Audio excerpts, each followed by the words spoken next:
पर मौजूद जन्नत की। जी हां, जहां बदलाव की बयार ठंडक लेकर आ चुकी है। अनुच्छेद 370 हटने के बाद से कश्मीर की तस्वीर लगातार बदल रही है। जी हां, घाटी में एक बार फिर से बॉलीवुड की रौनक लौट आई है। जम्मू कश्मीर एक बार फिर बॉलीवुड का पसंदीदा शूटिंग डेस्टिनेशन बन चुका है। श्रीनगर में रोहित शेट्टी की फिल्म सिंघम अगेन की शूटिंग एक बार फिर इस बात की तस्दीक करती है।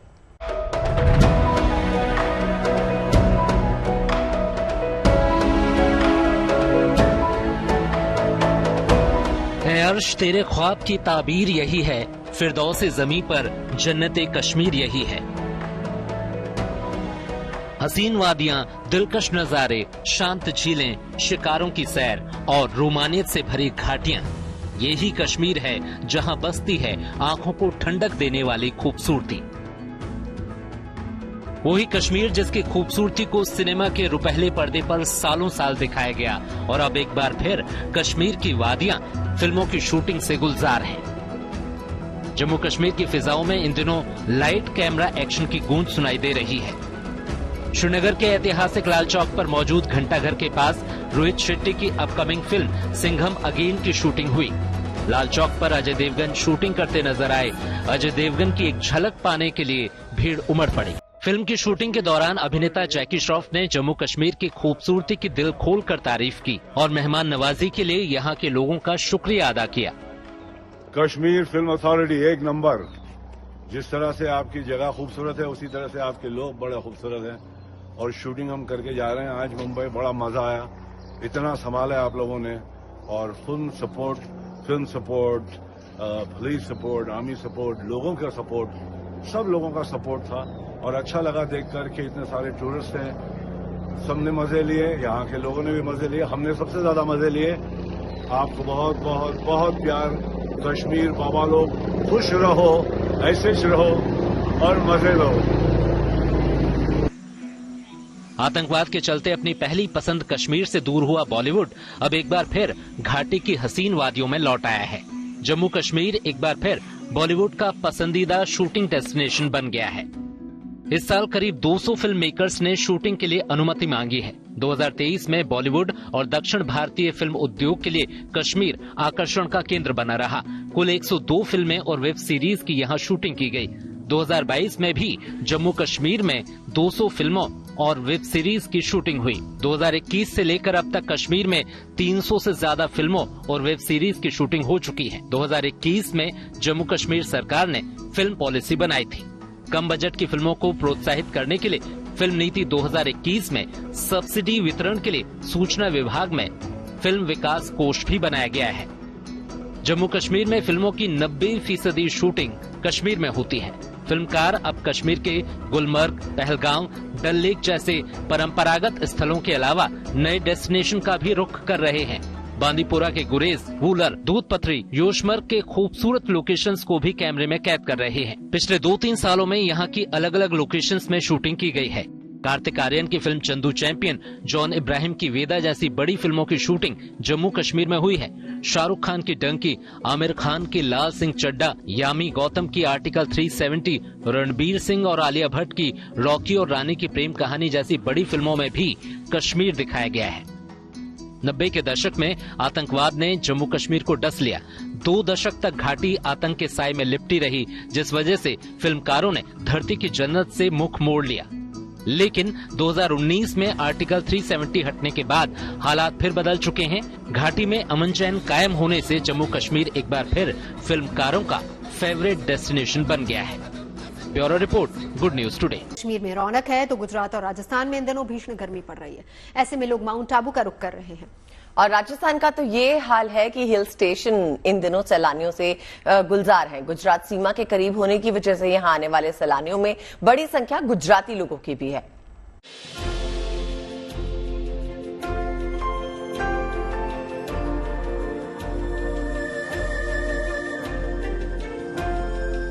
जब सूरज ने तेवर दिखाए तो राहत की बयान लेने ये सैलानी माउंट आबू चले आए। राजस्थान का कश्मीर कहलाने वाला माउंट आबू इन दिनों सैलानियों से गुलजार है। राजस्थान और गुजरात के ज्यादातर इलाके इन दिनों सूरज की तपिश झेल रहे हैं। कुछ जगहों पर तापमान 45 डिग्री के पार पहुंच गया है। वहीं माउंट आबू का तापमान दूसरे इलाकों के मुकाबले 10 डिग्री तक कम है। स्कूलों में भी बच्चों की छुट्टियां चल रही हैं और ऐसे में माउंट आबू में सैलानियों की भीड़ उमड़ रही है। माउंट आबू में आप घूम के जब घर जाओगे, जो दूसरे लोगों को क्या कहोगे माउंट आबू के बारे में? कहीं घूमने जाना हो अभी तो आबू ही जाना चाहिए। तेज गर्मी के बीच ऊंचाई पर बसा माउंट आबू लोगों को निचले इलाकों के मुकाबले राहत का एहसास दिला रहा है। यही वजह है कि बरसों से ये हिल स्टेशन गर्मी में लोगों का फेवरेट डेस्टिनेशन बन गया है।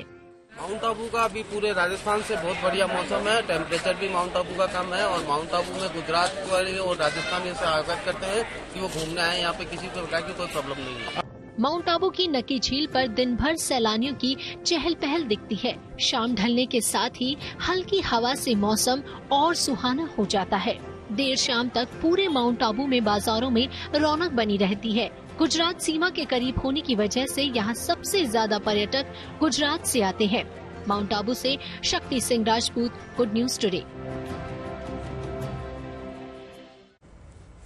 उत्तराखंड में सिखों के पवित्र तीर्थ स्थल हेमकुंड साहिब के कपाट 25 मई को खुलेंगे। ऐसे में जहां हेमकुंड गुरुद्वारे के आसपास जमी बर्फ को काटकर रास्ता तैयार किया जा रहा है और क्या कुछ हो रहा है, गीतिका बताएंगी।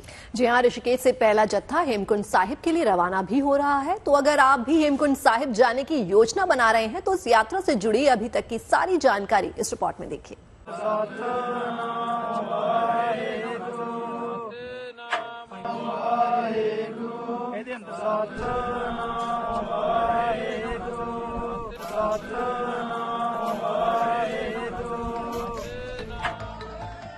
एक तरफ उत्तराखंड में जहां चारधाम यात्रा का उद्घोष है, ऐसे में राज्य का एक और पवित्र स्थान श्रद्धालुओं की आवाजाही से गुलजार होने वाला है। आज सिखों के पवित्र धाम हेमकुंड साहिब की यात्रा का ऋषिकेश से शुभारंभ है।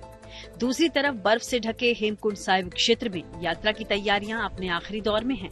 तस्वीरों में सेना के जवान और हेमकुंड गुरुद्वारे से जुड़े लोग इन हिमखंडों की मोटी मोटी परतों को काटकर यात्रा मार्ग तैयार कर रहे हैं। हर साल गर्मियों तक आते आते बर्फ धीरे धीरे कम होती है, मगर इस समय तो हमेशा ही हेमकुंड का पूरा इलाका मानो बर्फ के आगोश में रहता है।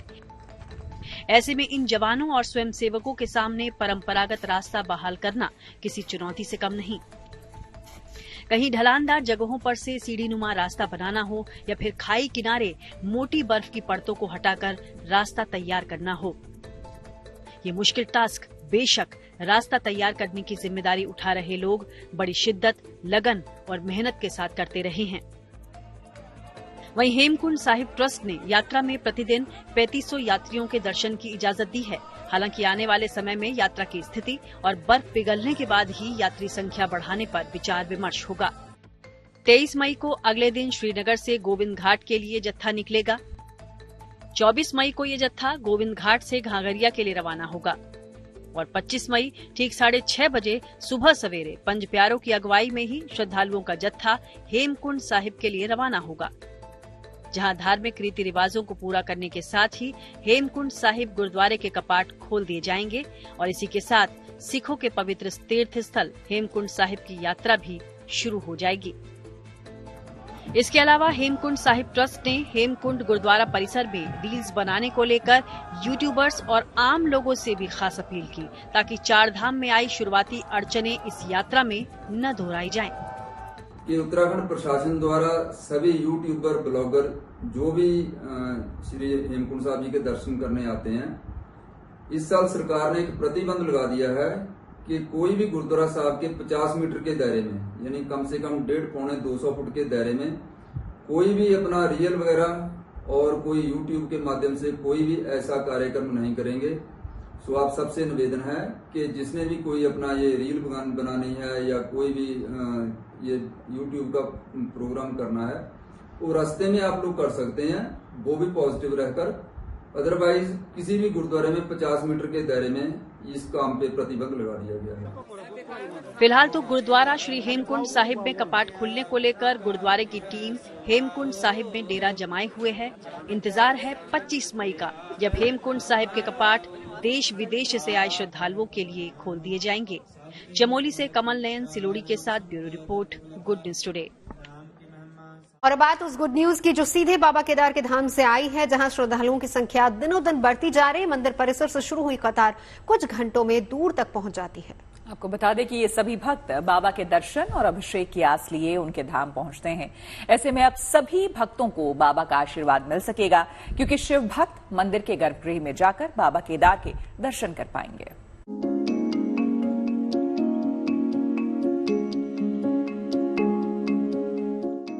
केदारनाथ महादेव का वो अद्भुत धाम जिसकी दुनिया करती है गुणगान। वो केदारनाथ धाम जहां हर मुराद होती है पूरी।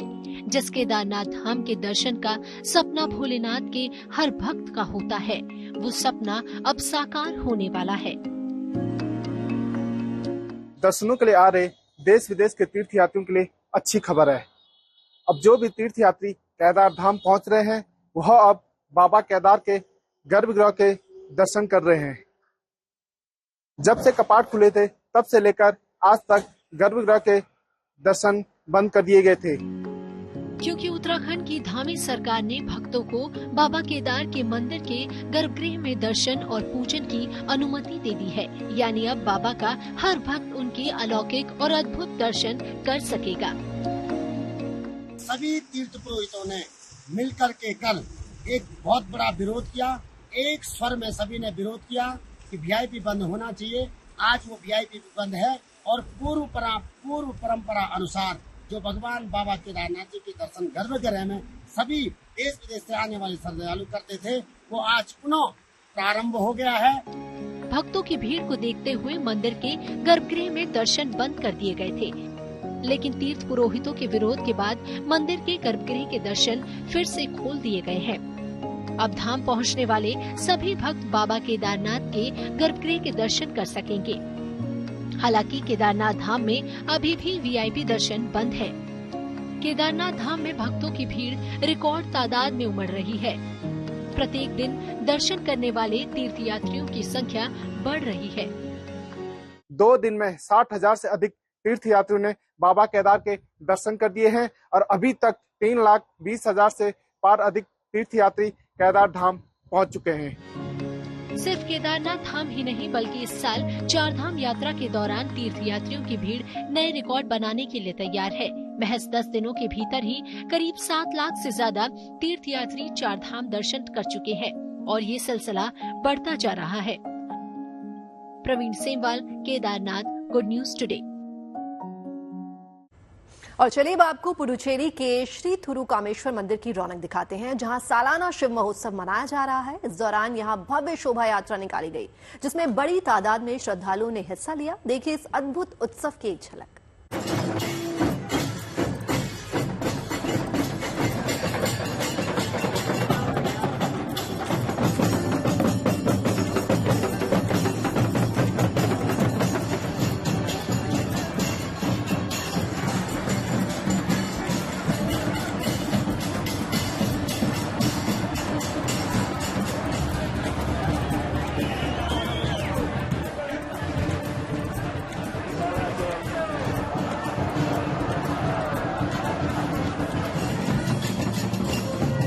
देखिए चारों तरफ भीषण गर्मी पड़ रही है, लेकिन इसके दरमियान आपको बता दें कि मौसम की गुड न्यूज भी आई है। एक तरफ उत्तर भारत में जहां 47 डिग्री के टॉर्चर से लोगों का जीना मुहाल है, तो वहीं दक्षिण भारत में बारिश लोगों को भिगो रही है। जी हां, दक्षिण भारत के कई राज्यों में भारी बारिश हो रही है, तो केरल के कई इलाकों में आज भारी बारिश का अलर्ट भी दिया गया है और ये इस बात का संकेत है कि मानसून समय से चल रहा है।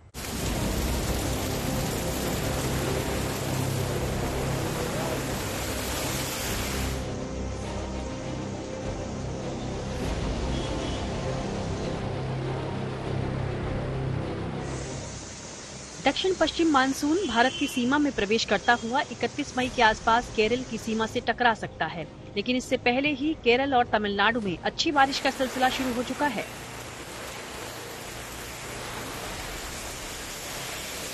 केरल और तमिलनाडु के कई इलाकों में खूब बारिश हो रही है।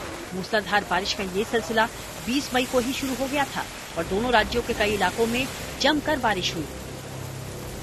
मौसम विभाग ने आज केरल के कई इलाकों के लिए भारी बारिश का ऑरेंज अलर्ट जारी किया है। पथानमथिट्टा, इडुक्की, कोट्टायम, पलक्कड़, कोझिकोड, कन्नूर, मलप्पुरम, वायनाड और कासरगोड में लोगों को भारी बारिश से सावधान रहने के लिए भी कहा गया है। केरल राज्य आपदा प्रबंधन प्राधिकरण की नजर भी हालात पर बनी हुई है। मौसम विभाग के अनुसार तटीय और दक्षिणी आंतरिक कर्नाटक के कुछ हिस्सों में भारी बारिश हो सकती है। तमिलनाडु के तिरुचिरापल्ली, कोडईकनाल, ऊटी, एर्नाकुलम, कांचीपुरम से बारिश की तस्वीरें आ चुकी हैं। लगातार बारिश से कई जगहों पर सड़कें पानी में डूबी नजर आईं और लोगों को परेशानी का भी सामना करना पड़ा।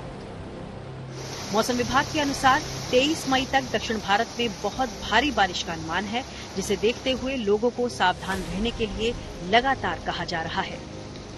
Bureau report, good news today. Mumbai इन दिनों गर्मी से बेहाल है। गर्मी इतनी ज्यादा है कि इससे लोगों के काम धंधे पर भी असर पड़ रहा है। लेकिन इसमें गुड न्यूज ये है कि जल्दी मुंबई को गर्मी से राहत मिलने वाली है। मौसम विभाग का कहना है कि अगले 5-6 दिन में बरखा रानी मुंबई का रुख करेगी और मायनगरी को गर्मी से राहत मिलेगी।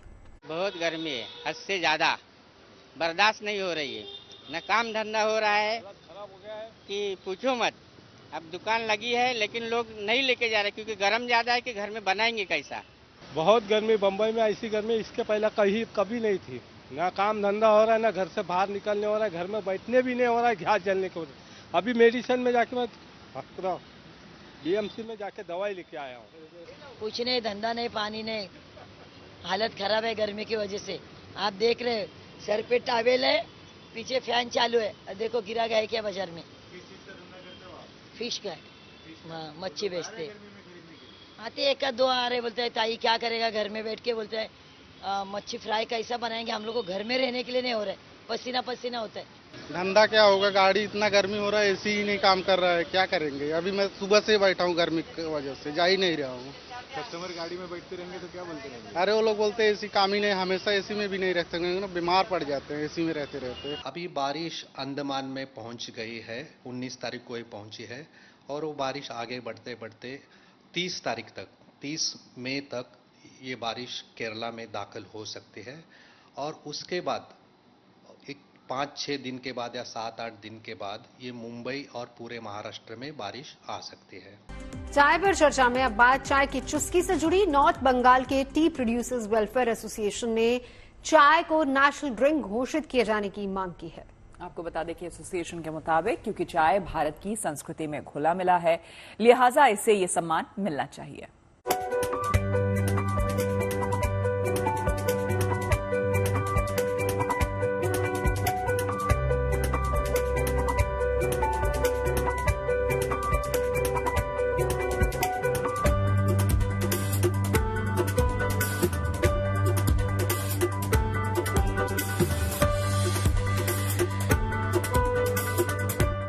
अगर आपको मैं बात समझाऊं तो शायद पानी के बाद सबसे ज्यादा पिए जाने वाला बेवरेज चाय ही है। आज हम खुश होते हैं तो हम चाय पीते हैं, हम दुखी होते हैं तब चाय पीते हैं, स्ट्रेस में होते हैं तब चाय पीते हैं, शोक सभा होती है वहां पे भी चाय पिलाई जाती है, शादी ब्याह बर्थडे पार्टी होती है तब भी चाय पिलाई जाती है। चाय हमारी संस्कृति में घुल मिल गई है। और अब जान लेते हैं कि चाय पीने वालों के लिए चाय के क्या मायने हैं।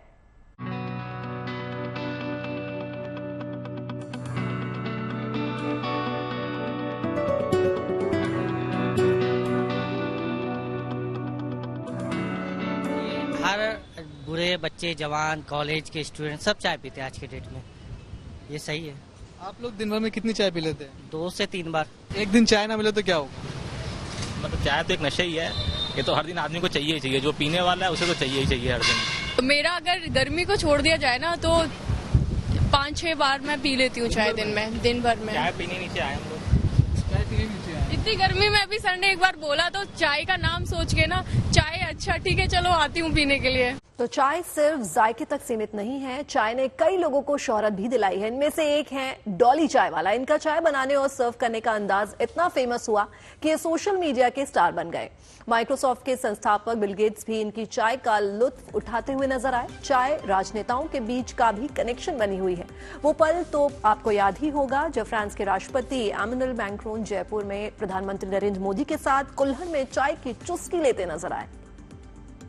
जहां सूर्य की किरण हो वहीं प्रकाश होता है और जहां प्रेम की भाषा हो वहीं परिवार होता है। इसलिए खुश रहा करें उनके लिए जो अपनी खुशी से ज्यादा आपको खुश देखना चाहते हैं। और जीवन में आने वाली समस्याएं बिना किसी वजह के नहीं आती, बल्कि इशारा होता है कि हमें अपने जीवन में कुछ बदलाव करना है। और देखिए, बदलाव तो इस दुनिया का नियम है, अच्छा हो या बुरा, लेकिन बदलाव जरूरी होता है।